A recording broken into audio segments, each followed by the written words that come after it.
So I'm used to seeing parallels between ourselves and our guests on the Any Given Runday podcast, apart from them excelling a lot more. For example, our next guest in the podcast has age group victories in TriAthy Olympic, last year's Cork Ironman, and a podium finish at Triathlon Ireland National Series.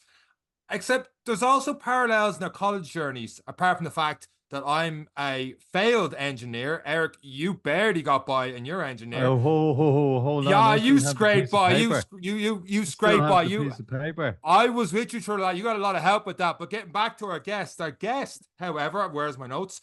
She is, I can barely pronounce it, an aeronautical engineer, and is putting that degree to good use by working with Coup Cycle Engineering to help revolutionize the bike industry, as well as being a phenomenal athlete. Mary O'Donnell, welcome to this week's episode of the Any Given Runday Podcast. How you getting on? Yeah, I'm great. Thanks so much. That's a lovely intro. Hold on a minute. I There we am go. an engineer. I got the degree. You didn't. Don't be taking that out on me. I said failed. You barely got it. You Barely. scraped by. What do you call the doctor that finished last? Doctor? Doctor. Thank you, Sean. I'm an engineer. You Now, don't trust Mary, that doctor. You don't want Mary, that doctor in the Mary, room. Mary, it's go ahead. so Pass lovely is to a have pass at this a fellow engineer on the podcast. It's so nice to meet you. How are you? I'm doing good. Thanks so much for inviting me. It really is an honor. So let's get into triathlon. How long are you doing triathlons? So I've been doing triathlon for 3 years. I did my first triathlon in July of 2021. So I was originally a competitive swimmer. I swam with my club in Fermoy for about 20 years, whether that was just doing lessons, going up through the stages, and then competitive swimming. I swam all the way up to my leaving cert. I did my last session at 5 o'clock in the morning before my applied maths exam, and then went straight into it. Oh my God. And then, of course, going to UL, the sports hub as a university in so Ireland, good. it was just perfect It for is me. so good. I remember like going training in the pool, and I was like, I definitely want to be here. Like, this is just where I want to be. And then I joined the university swimming team, and then of course COVID happened. And all the pools shut. So I had to do something else. So I decided I'd start running. So I trained for my first marathon in 2021. After telling myself I'd never run more than a 5K. Did that. And We've all done that. And then I said, look, I can swim and I can run. I'll just throw the bike in as well. And started my triathlon journey in 21. Realized that I hate sprints. I hate sprinting. So I just went straight into my first half then. I trained for that in 22. So that's kind of it then. And just have been enjoying the process, enjoying the training, enjoying the racing. And I'm now just over 2 weeks away from my first full Ironman in Sweden. So big mileage being put in right now.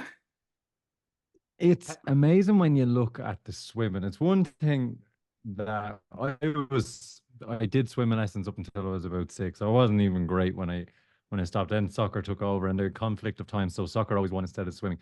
But when I went on holidays, or 2 went to try and do a triathlon, I was always really, really envious of those who had been swimming since they were young, through their teens, and how graceful they look in the water. Does it make a big difference for you knowing that? Because a lot of people in triathlon, the scariest part is the water. Like that is, if I get out of the water, the day is done. I'm on the pig's back. Is it nice for you knowing you have it? That experience, that 10,000 hours, or do you find there's extra pressure to perform? I definitely find that it is an advantage, especially since like I only started properly running and cycling only 3 years ago.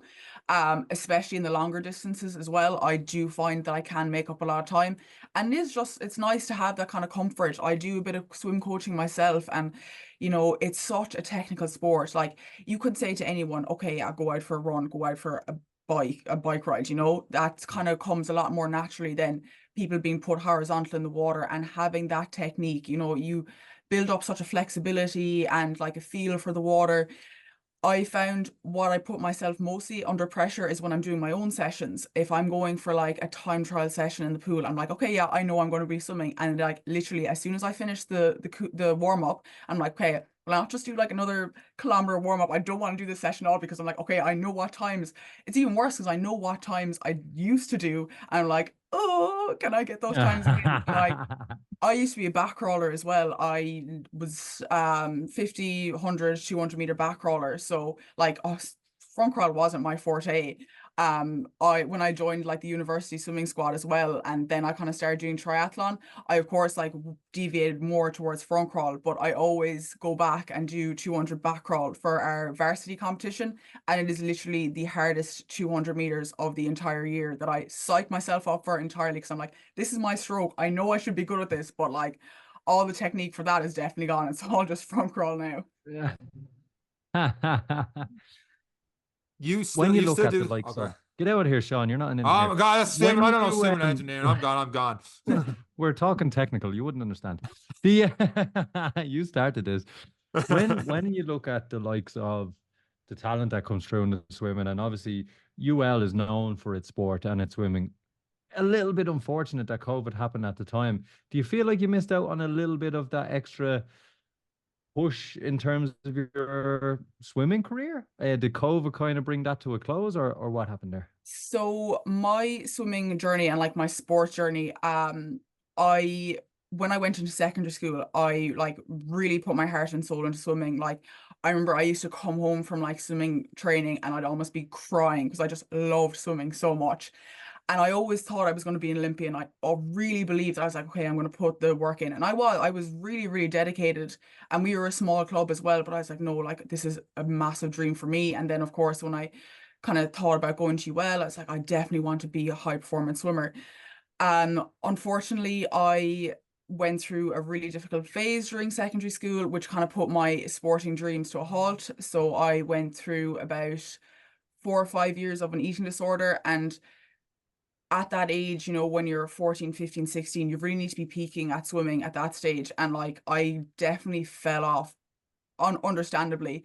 I was lucky then though to come back and went back training then and almost reached the highest potential I thought I could ever reach in swimming in sixth year. But of course, I did miss off on those kind of like fundamental years, I think, for swimming. So joined the university team, I mean, like that was always good, but like I was far off from high performance at that stage. And it's just, you know, you kind of need to be, kind of need to know where you are if you're going to be going into university and swimming for a high performance club. If you're going into like the likes of Dublin for the national centre, or if you're going to Limerick for the national centre, you kind of know when you're getting in and you kind of know when you're not going to get in. Yeah, and unfortunately, in these kind of sports, timings, the clock is your biggest enemy, and it's black and it's white, and it's unfortunately it can be difficult. Recovering from the likes of the eating disorders, getting yourself back into sport. Do you find sport is a nice outlet for you as a coping mechanism now? Has it helped you in your transition back into university life and then finding sport again? And obviously, you're doing Ironman, you're training, you're fit, you're healthy. Obviously, your nutrition is an important element of your life now. How is that for you now? So I like when I was kind of going through it, I was like, I always just want to go back to swimming. Swimming was identity is a really big thing to me. I like to know who I am. I like to know what I fit into. And being a swimmer was a massive identity, of course, to me, or being athletic was always big identity to me. So yeah, when I was kind of going through that, I kind of completely lost my identity. I was like, who am I if I'm not a sports person, if I'm not a swimmer anymore?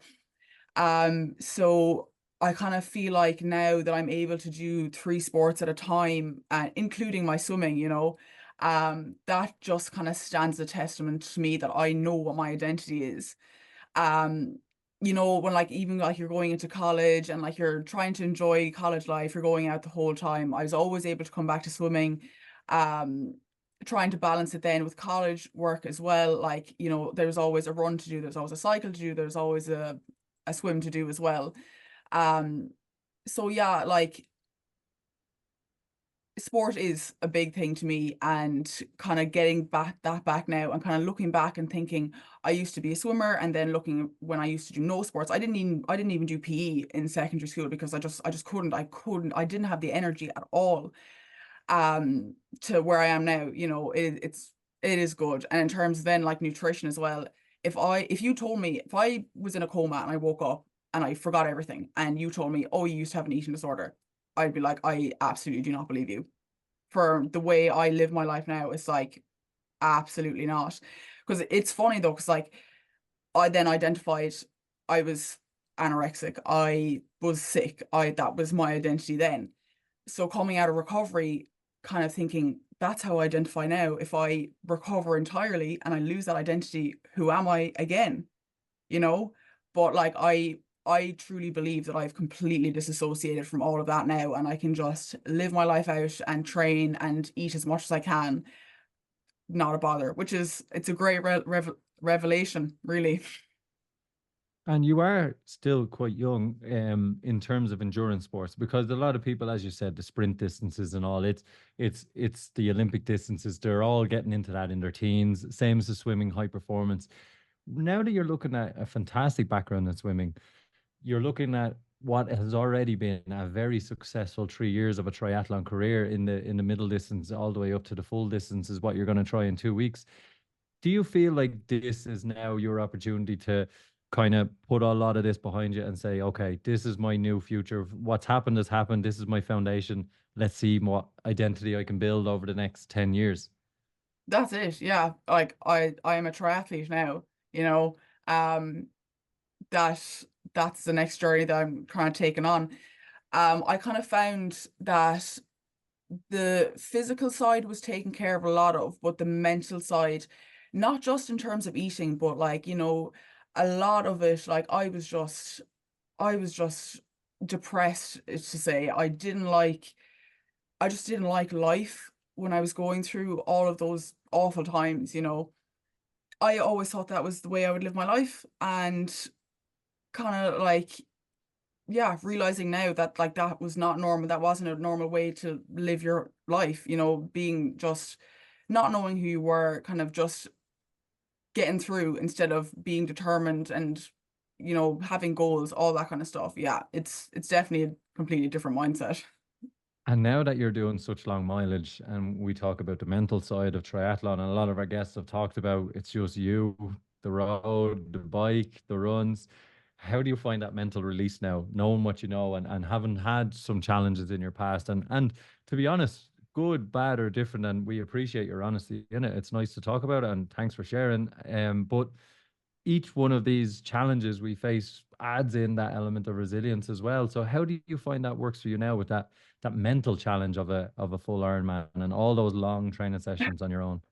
I've really enjoyed it, and I definitely think like all of the times in my life have kind of added up to this moment to really improve my resilience. You know, I kind of like to think of it as though like I know I was this like tiny little 14-year-old girl, like kind of carrying the whole weight of the world. And if she can get through anything when she was literally on death's doorstep, like, you know, an Ironman is nothing compared to that, you know. Kind of during my like long rides, long sessions, I just think of like my Strava captions. I love Strava. And, you know, if I just have a funny Strava caption, even if it takes the 5 or 6 hours to think of, that's a productive session. And, you know, I'll just put it together. I can only imagine your Strava last August, and I don't. Am I right in saying you did the Ironman Warsaw 70.3 and Cork in the same month? I did Warsaw in June, and I Oh, did June, sorry. Cork and the World Champs in Lacti in a week. That's the one you did back to back. Sorry, I knew Oh you did them my back to back God. in a week that I wanted to Yeah. talk about. So yeah, much to surprise my coach. So I qualified for Lacti in Warsaw, and I'd always wanted to do Cork as well. Like God bless. Cork, it was a great race, but unfortunate. But yeah, so I knew I was going to do Cork anyway. And when I did my first half in Marbella, I had a really bad bike crash. But like the marshals told me I was done for. I hit a roundabout about 10K into the cycle, and I was like, no, Oh, I'm finishing this race, right? I came Yeah. out with the most awful black eye, and I remember I'd finished the bike, whatever. I just about to finish the bike. I took off my visor, and there was these lads cycling next to me, and I was like, is my eye okay? And they were like, oh my God, are you okay? And I was like, all right, that's all I need to know. Put the visor back on anyway. Then I got into T2, and I saw my mom out there, and she was like, I was like, okay, mom, I'm after having a fall, I'm fine, but I'm going to take my helmet off and just keep on cheering for me. So really funny race photos. I look like I was beaten up. It's like, I mean, when I was younger, I always was taught that if I had a black eye, that would kind of give me an edge. So be careful what you wish for. But I came second then in my age group, and I didn't go to the World Champs that year, which was in Utah. Because I was like, look, I really want to be able to win. I want to come first if I'm going to go to a World Champs. I was also going to America that year because I was going to work for Boeing. So I might get onto that in a while. But yeah, so careful what you say, you could disappear. Eric might take over on that one. So when I qualified then in Warsaw with I took an hour and a half off my original 70.3 time. I did a 2.5 hour bike split. I was like, okay, I deserve to be in Lati. And I think the girl behind me was 20 seconds behind me. So I was like, definitely.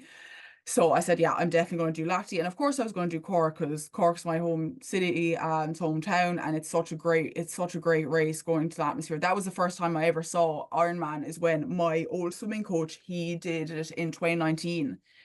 And he was always kind of like my big inspiration to start triathlon. So of course I was going to Cork, and then that got postponed then to the Sunday, and then Lacti then was on the Saturday the week after. So I was like, look, we'll just knuckle down and we'll do both races and fly over at the same time. But I had a great time, and I was like, okay, if I can do 2 in a week, surely I can do 2 in a day. If you get me, if I can just so yeah, I just really enjoyed that. I kind of was like, yeah, look, we'll just get through it. And Lacti was unbelievable. Just so cool to kind of experience a world championship for the first time. And I'll be off to Taupo as well this December for this year's world championships as well. So it's all go. I was in Lati in Finland with Rachel, who's been on the podcast. I wasn't aware of Mary O'Donnell, the Supremo, who was cruising her way around the course. How did you find, one, the scale of a world championship? I suppose when you look at your career, you wanted the Olympics, you wanted this. When you're representing Ireland at a world championships, which it is, and all the best athletes from the world are there, how did you find that? Did you get that sense of pride at the start line? Absolutely. Part of me was kind of like, okay, we're just going to see how the body holds up, first of all. But what I really did like is the scale of female participation.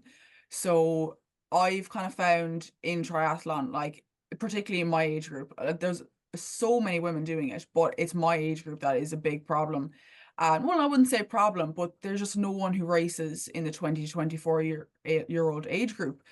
So when I went over and that there was at least 100 of us over there, that was a really nice thing to see, that there was some sort of cohort of young women, young girls actually doing triathlon, long distance triathlon, and competitively as well. I've kind of found, like, when I kind of started off and you get the couple of age group wins, it's kind of like, am I only winning by default or am I actually good? Which kind of like thinking, like, why do I bother celebrating if it's like, oh, like I'm the only person here. So yeah, like it pulls in a small bit of imposter syndrome as well when you're kind of over there and you're thinking, did I only win this spot by default, or do I deserve to be here? But that kind of dissipated as well, and you're kind of seeing the caliber as well, and you're like, okay, I won my spot here to be within this caliber, so surely I'm doing something right. Yeah, and if you look at it in another perspective, you're getting race experience before others have it figured out. So when, as I was saying, you're quite young in the career of long distance triathlon, and to get those race experience, all those years of miles, my advice is keep qualifying, even if it is an easier age category or less. It doesn't matter. You are getting race experience in the World Championships, and you've longevity in the sport. You've got at least another 10, 20 years left to see how you go over the next few. But how did you find as a swimmer, the lake swim, although it looks so peaceful and calm, how was it in the lake? I thought it was great. It was actually flat calm on the day as well. I love swimming in any sort of conditions, which I think did stand to me as well in Cork. Rough swim, but having that confidence as a swimmer, you know, you kind of get through it. And oh yeah, you know, I was a lifeguard as well. So you know, if you're gonna put up a red flag, you're gonna be swimming in choppy waves anyway. So there's always kind of like adding to that. Even if you're not a great swimmer, it's just the confidence in the water, whatever the conditions. If you're being bashed around by other people, it could be a flat calm lake, but you're still gonna have a couple of hundred people around you. So, you know, you have to be kind of used to everything. That we were talking a second about your age group and stuff and feeling like it's default, which is bananas to me. But is that part of the reason you're doing the full one in Sweden in a couple of weeks, or is that just a different challenge for you? Because to be that good at that level, to get qualified for world championships, it's like, oh, well, I just stick with the 70.3 and keep at it. But you're taking on this I don't want to say greater task, but definitely twice as long task, I suppose, in Sweden. What was the reasoning behind that? I always felt like I'd do an Ironman at some stage. I just kind of like to do things, and I like to make things difficult. You're definitely made for And this podcast. I just love a challenge. I literally like, Mm. yeah, you know, if I telling people that I'm training for an Ironman, it's just what it just fills me with so much pride. But like, I've been kind of known just to kind of guess that I can do things and just kind of do them. Like the first time I ran a half marathon, I had a dream, right? I had a dream that I ran one, and I woke up at 4 o'clock in the morning and I was like, oh my God, I have to run a half marathon because I had a dream. And I just went out and I ran a half marathon.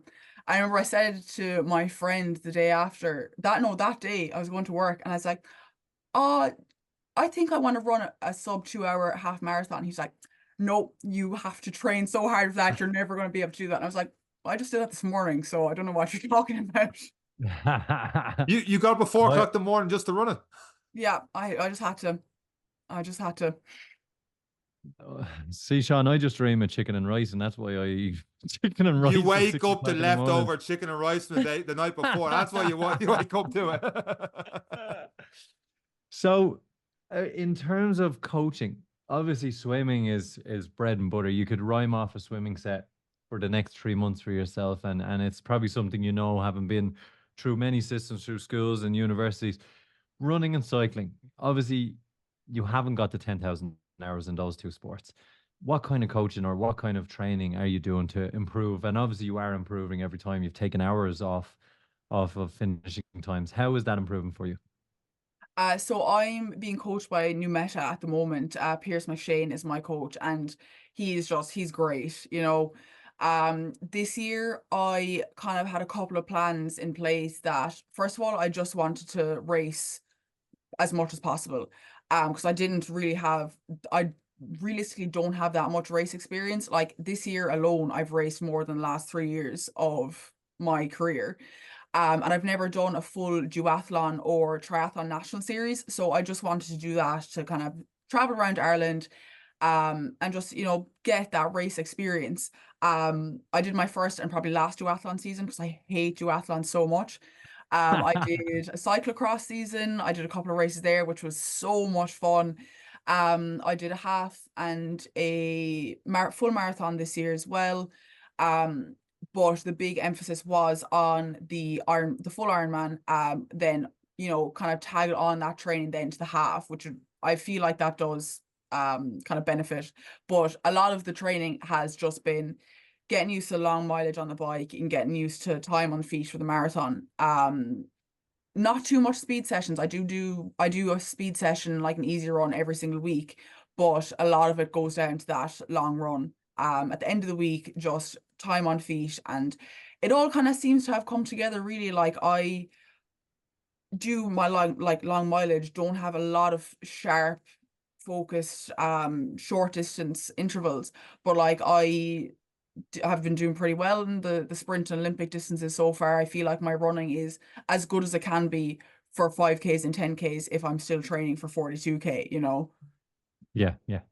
Where was the marathon this year? So I did the Limerick Marathon, the Great Limerick Run. So much fun. I've done the half a couple of times, and it's just such a good day out. I'm very surprised you didn't say Cork. I was wondering why you were talking about. So I did the Limerick one because I was just going into my exams, so I couldn't be traveling up and down that week, and like the run up to the marathon. It probably could have been better, but it was just so hectic. So I did, what did I do? I did the Kinsale duathlon. Then the week after I did triathlon varsities. Then I did Phoenix Park for the duathlon national champs. Took a week off. Then I submitted my last college assignment at 11 o'clock the night before the marathon, and then started my exams 2 days after that. So at least I got to sit down for a couple of weeks And doing my at least you exams. passed at least you got through your degree. Isn't that Yeah. good, Sean? Yeah, I wouldn't know what that's like.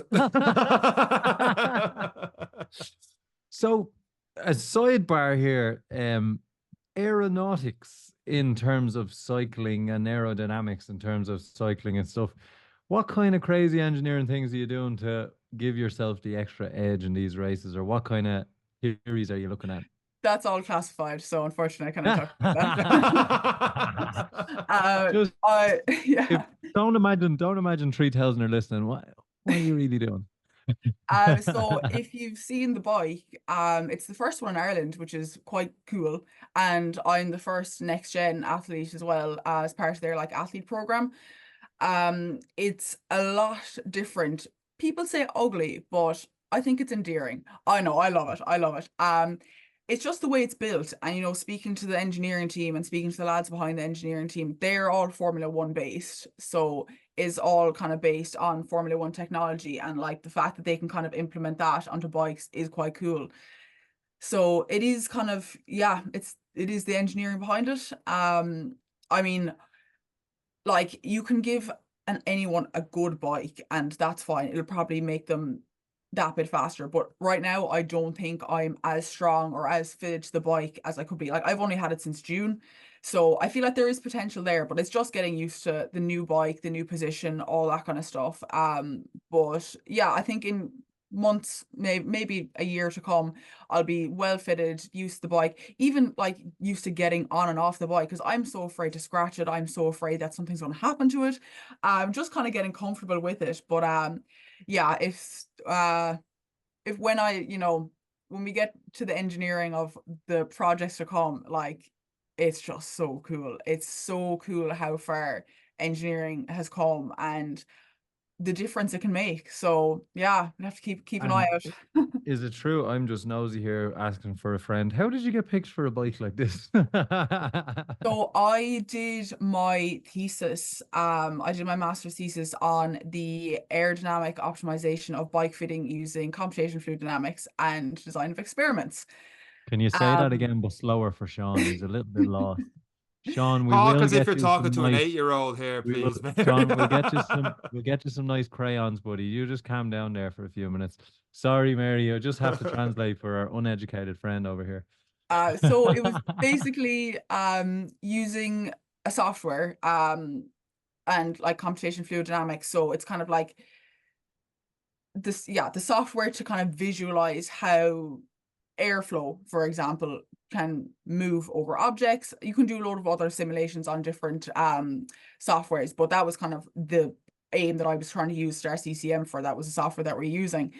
And I was manipulating a mannequin on I didn't actually have a bike frame. It was just kind of like the bike fitting process on how you can manipulate a mannequin or manipulate a person to make a bike position more aerodynamic. But it was interesting though, because you can get like such an aero position if you like assume, oh yeah, really flat back, really like close hip angle, close knee angle, but like if you physically can't do that, that's not going to be aerodynamic at all. So I actually fitted the mannequin then onto my own bike fit, and I was using a male mannequin, so I put the male mannequin onto my own bike, and the most aero dimensions were actually outside the geometry of the bike as well. So I was like, that's really no use to me. There's not that many studies on female geometry on bikes, which was a really cool thing I think I found just from the literature. But other than that, really, really cool project. And yeah, Koo picked up on that. I posted on LinkedIn. I'm also a bit of a LinkedIn warrior as well as a Strava warrior.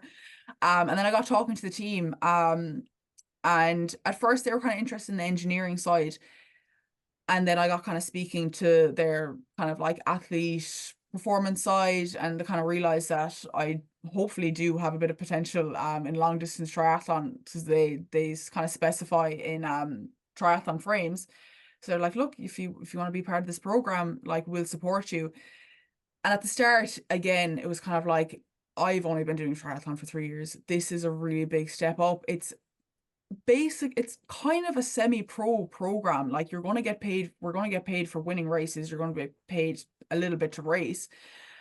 I was like, why am I being offered this? Like, I know there's people who can beat me. I'm still just an age grouper, but their kind of philosophy is to bring age group. What is it? They don't want to buy champions. They want to build champions. And them kind of having that belief in me, it kind of, first of all, I was kind of like, oh my God, please don't believe in me. I don't know if I can actually fulfill this belief. But it's really reassuring that they can kind of see that, because I've always kind of, you always kind of have those doubts, and you're always kind of like thinking like, oh, I don't know. I've never actually really had any like my progression, my actual like athletic. I've never had, I've never relied on it for a career. I've never been part of an elite squad. I've never been part of like the Team Ireland or any sort of Team Ireland, either for swimming or triathlon. And for this company to say, look, we believe in you and we're going to give you this bike and we're going to support you in your races and we think you're going to do well. I'm like, ooh. But these opportunities, they don't come around a lot, and you might as well just take them as they come and just see what happens.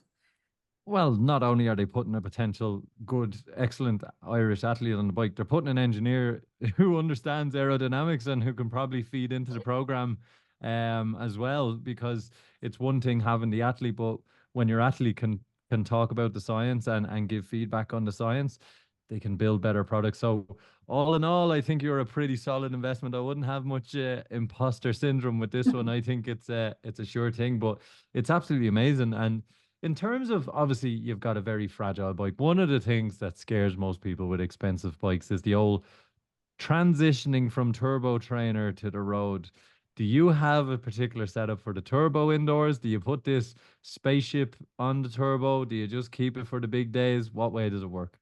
So it's summertime now. As much as it rains here, I will not stay inside. I hate the turbo so much. Oh my God. So I do have a road bike that stays on the turbo.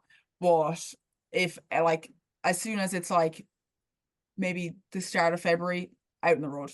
Absolutely. I can't hack it. I used to be quite good for the start, but like, if I get any chance, I would rather get pneumonia or risk maybe falling off my bike, which I have done already. I have aeroplaned, but I would just rather not be on the turbo. When I see people doing like their 5 hour, 6 hour turbo sessions, absolutely not.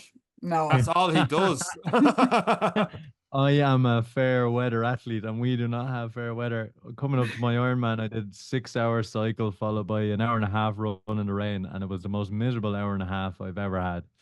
No. But it's yeah, I just didn't mind it. I didn't mind the turbo at all. And yeah, everyone says you're nuts. And 6 hours on the turbo, they say it was the equivalent of some other crazy number. But to That's me, it was basically just 12 hours. I think it's double. well, anyway, that just shows the stupidity that's on this side of the interview.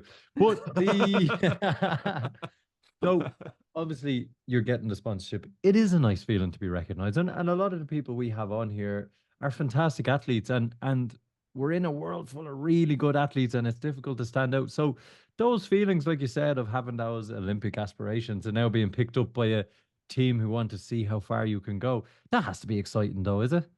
Oh yeah, yeah. And like, in terms of sponsorship, like, I'm very lucky that I have the likes. I've Roca Sports, I've the Hub, um, I've Active Iron, all these kind of people again who are believing in me. And like, it was kind of funny when I kind of started off being like, kind of putting myself out there. Like, I do love a good bit of social media. I like making reels, I like a bit of TikTok. I did the social media for UL as well. So I do kind of like making content. A lot of people kind of found it a bit strange, and I can kind of see that as well. Like, I feel like I can be a bit, I don't want to say a bit too much, but I can, I like to chat and like to put stuff out there, I like to post and all that kind of stuff. But like, I'm not gonna wait around for opportunities to find me. Like, I'm gonna make it easier for opportunities to find me, and if that has to be putting up some cringy social media stuff. Like, this sport isn't as accessible as it probably should be, but if I can get gels, if I can get a nice suit, if I can get anything like that and make it a bit more accessible for myself, I don't see how that's a bad thing. And, you know, I've gotten some great opportunities. I met some great people and got to work with great people as well and great brands. So it definitely does help. And it just makes it a bit more exciting, you know? It's something we felt, even for me with the podcast for a long time, myself and Sean, just we still kind of go, "Ooh, do we really release a podcast every week that people listen to?" You know, and I think it's probably an Irish thing. And I think that's Yeah. where probably a lot of our athletes get left behind, because the Americans have no problem. They all champion each other and reels for days. They get picked up 100,000 followers here and that, and they're reaping the rewards. And I suppose having that attitude and the maturity, I suppose, to say, I can either forget about what people are thinking and take advantage of every opportunity I have, and then in 40 years, let's talk about what was right and what was wrong.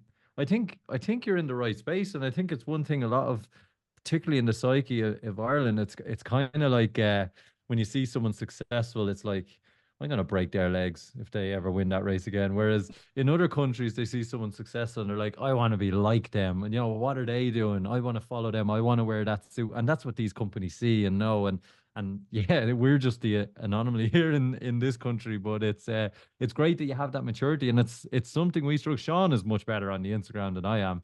But yeah, it's great to see. And your content is excellent. Thank you very much. Yeah, you just kind of have to stop really caring what other people think, you know? Yeah, it probably is that kind of like mindset, you know? But like when I remember when I was younger, like I went to an all-girls school and I loved Pokemon, I loved drawing, I loved swimming. When you're going into an all-girls school and a Catholic convent school in Ireland, small town Ireland, that doesn't really sit well with a lot of people. So I've definitely been a bit of an odd person kind of all my life. But you know, you just have to kind of you have to roll with You it, get you know? used to it and own it. Yeah. Yeah, you do get so caught up, like, you know, again, kind of going back to identity, being like, what do other people think of me? How am I expressing my own identity and all that kind of stuff? But like you just have to forget that and just kind of realize in the nicest way possible that no one actually cares about your life. You know, if you Yeah. get me. The only person thinks so much about yourself is yourself. So it's a nice way. It's a scary but a nice way to look at it sometimes. Boeing, did you fix the doors in there? Was that you? Oh, here That we go. was not There's gonna be my problem. a swimmer going missing in Sweden, Sean. There's a swimmer going missing in Sweden. Be careful. That's the closest thing I have to an engineering question. So yeah, So I'm gonna say a few numbers and you say yes or no. 737. I don't know what you're talking about. 787. 777. Sorry, yeah. So I never thought that I'd do aeronautical engineering, which is kind of funny. It's again back to secondary school. I thought I was going to I really liked business. I really wanted to be like a CEO of like a big business company. But I did my work experience then in TY. I did a bit in food science. I thought I'd be a food scientist. So I was really enjoyed like the sciences and maths and all that kind of stuff. I did a bit in Collins Barracks. I went to the army. That was pretty cool. Very good. And then I did a bit in the UCC physics department, and we were mapping out the movement of black holes. So that really piqued my interest into astrophysics and physics as well. So I chose physics, chemistry, and applied maths for my leaving cert. And my school is twinned with the United Space School over in America, which has a like study work scholarship program where they work with NASA, and students get selected if they do physics after an exam and interview an essay to go over and do that scholarship. So I received that scholarship back in 5th year, went over to NASA, went over to Johnson Space Center, and I wanted to be an astronaut, of course. Who wouldn't want to be an astronaut after that? So then I was speaking to Nora Patton, our first Irish astronaut, which is brilliant. And she did aeronautical engineering. So she was like, yeah, that's what I'm doing. So I said, that's what I'm doing. And yeah, kind of enjoyed my couple of years then of aeronautical engineering. And then like UL is fantastic for job opportunities. And one of our co-op, our like work placements is with Boeing. So I was supposed to do 9 months, but because of COVID, I actually didn't get to do like my official co-op with Boeing. But I went over the summer after that. I went over to Washington. I was working in Seattle, and worked in their site for 3 months. And honestly, it was the best 3 months of my entire life. Oh my God. Not even just from like a work standpoint, but just like it was my first time away from home properly, like living over America all by myself. And I kind of picked up what it was like to be independent over there. It was just like I just lived my own life over there. It was fantastic. And just like the Pacific Northwest is unbelievable as well. But yeah, then got working on some really cool projects. Like we weren't just interns, like we were actual, like our ideas actually mattered. So yeah, I was working with some really cool projects, working with the team. They kind of appreciated though that since we were from Ireland and this was such a big deal for us, like to come over to America from Ireland, that like they wanted us to enjoy American life as much as possible. But no, really enjoyed that. It was definitely a really big step up for an engineering career. And then that kind of like just got me interested, of course, in like planes, aerodynamics a bit more, all that kind of stuff. And then of course, then when I went on to triathlon, I kind of realized that I could kind of change my perspective and apply my aeronautical engineering knowledge to something that I really, really loved, which is triathlon. It was like, this is perfect. So when we split a business, me, you, and Sean, making the most aerodynamic bikes in the world, is that something you can see yourself? Obviously, you enjoy your career in it, but to try and be that CEO you wanted to be the scientist you are, the engineer you are, to take the experience in industry. I don't know what currently you're working at or will be working in, to because mostly it's an amateur sport unless you move into the professional sphere. Obviously, semi professional at the minute, but what do you see yourself looking at balancing sport, business, and science for the rest? Or I know it's quite difficult to say, but is that where your interests are leading you over the next 5, 6 years? I'd hope so, but one thing about me is that the thought of having like a 9 to 5 office job sitting in front of a computer, I don't think I could do that. Like, I could not do that. So it'll be interesting to see what kind of job I can pick up if I'm not going to sit down in office for a 9 to 5. Like the moment now, while I'm kind of like getting settled in, I'm kind of like taking a break during the summer. I'm like teaching water safety down the beaches. I've also started like coaching with Triathlon Ireland, doing a couple of like outreach programs and like new to try, women in try, young girls in try programs. I'm outdoors the whole time, which I absolutely adore. So for now, while I have the energy to be outside the whole time, I'll see how that goes. But whatever the projects I'll be given with Coup, I'll absolutely take those on.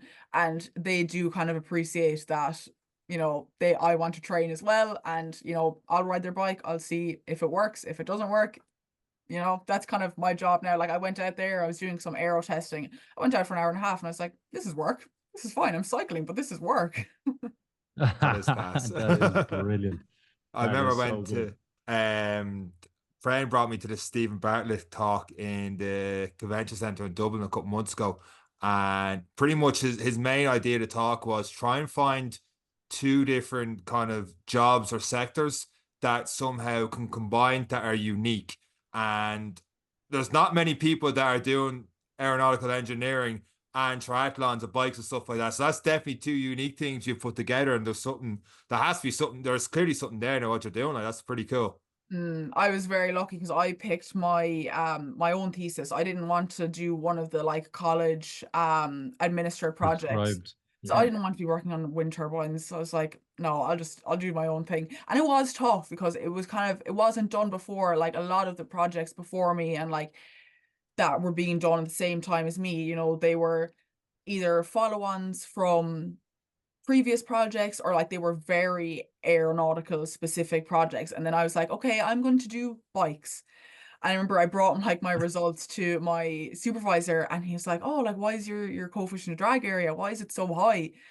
And I was like, oh, well, like, we're looking at bikes and humans. And he's like, oh, so we're not doing airfoils. And I was like, no, we're not doing airfoils because like CDA for human is like 0.3, 0.4, whereas like airfoils is like 0.00s, 0.0s. So I was like, but no, definitely it was a good way to kind of tie up triathlon and aeronautical engineering and really put a spin and apply my knowledge to something that I loved. And I think they really did appreciate that when it came to like, the presentations. I kind of saw that I was genuinely really passionate about this project. It wasn't just given to me. It was like, I really tick the enjoyed box. doing that Yeah. project. Yeah. Going No, it's back absolutely to brilliant. just because I've been lost for a lot of this. Eric's the pilot and the engineer and the triathlete and the swim in the open seas. So I keep my feet on the ground. After Sweden, what's next? So after Sweden, I will take 2 or 3 weeks off. I'm going to do the Pikeman, the Olympic distance national champs, and then I'll be going over to do Taupo. So I'll be staying over in New Zealand for the whole month of December. Which I'm really looking forward to. My original plan was to do Sweden, then 2 weeks after that, do Lost Sheep, and then qualify for Nice. But I think you kind of have to, like, 80 years isn't long enough to live. I want to do as much as I can right now while I still have the knees to do it, and like the health and all that kind of stuff. And like kind of when I started getting into the sport, it was kind of like, okay, I'm going to do as much as I can. Like I remember when I started running properly, every single easy run would be a 10K PB. I wanted to be the best every single time. So I've kind of toned down a small bit from that, and then kind of in the run up to the full, and kind of like realizing the turnover, as well as last year in between doing like Cork and Lacti afterwards, I picked up a small bit of a knee. I wouldn't say injury, but I just kind of a bit of a naggle in my knee. So I just for the longevity of the sport, I don't want that to happen again. I've been so lucky this season. I actually haven't been injured at all. So touch wood that nothing happens. So I was kind of thinking, okay, 2 fulls and a half and travel in the space of 5 weeks probably isn't going to be a good idea this time. So yeah, I'll do Sweden, I'll do Pikeman, because I'm actually going back over to Amsterdam to work with the lads when Lost Sheep is happening. And also it's not suited to me at all. I can't run or cycle up a hill. So flat courses are for me. So I Lost don't Sheep know is why I want to even do Sean. Lost Sheep. Sean saw how much I suffered on the Lost Sheep there last time, so Yeah. it's yeah, it's a great event. Oh Don't get yeah, me I wrong, believe it's that, absolutely but excellent. I It's one I of the like my toughest flat ones I've heard. courses. Yeah, it'll put manners on the best of athletes, and does. It's a phenomenally tough course. It's absolutely excellent. You're And New gonna talk Zealand, her you into will. it if you keep saying that. Oh, I've Yeah, sold my look. entry. My entry's gone. Go That's back to good, Nah, she's good, doing the good. right thing. Back to New Zealand, back to New Zealand. You're dead right. Peaks and troughs, because the recovery is the most important part, and it actually gives you a chance to perform better in the next one. And I think you are doing the right thing, and you won't be alone. You do have Rachel Smith is a big advocate of the podcast. Brandon, her partner, is training and has been on as well. Will be in New Zealand with you, so you'll have company in terms of a fellow countrywoman on the start line for the. I know you'll be in the different age categories, but at the start line, so you will have company out there. There'll be people Ah, yeah. cheering you on. So I'll make sure that the cheer squad have your name and number as well, to so that you have some company out in New Zealand as well. But it's very exciting. Do you want to put numbers on your Ironman? Have you a time in mind? Part of me kind of wants to think, okay, we'll just get through it. But I would be happy with. I'm kind of thinking if my numbers are right, and what I know I'm capable of doing, I'll hopefully come out with 10 hours. So I know I can do, I think my 4K swim is about 57 minutes. So I know Oh, I can be okay in a swim. The bike, I'm kind of like, I did 170 yesterday in 6 hours. So I'm kind of feeling like with a good taper now, I'll be able to put a couple more numbers on that. And then for the run, I like my PB for a marathon is 3:28, but that's a flat marathon, it's not yeah, after a bike ride. So I'm yeah. hoping that it'll be under the 4 hours anyway. The bike will be about 5, 6 hours, and if the run is under an hour, like kind of speed up my transitions a little bit. I'm hoping a good, 10 and a half, just under 11, hopefully. But So as long the thing I did was, now I was a little bit over. I wanted 13. I was a little bit over.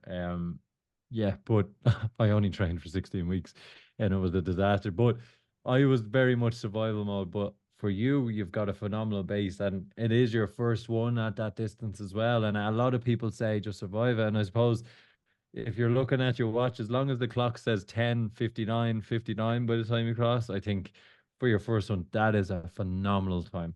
It doesn't matter about anything under the 12 is a phenomenal time, let alone under 11 hours. So you're in a great place. You've stuck to the training, you're injury free, you're tapering now, you're gonna make the trip out to Sweden. So we are excited to see what happens. It's been absolutely lovely having you on. We probably could have had you on for another hour, as is with every guest. We front row seats, and I think we're just following your career. Me and Sean could probably get another 8 to 10 years out of this podcast, so we're in a good place as well.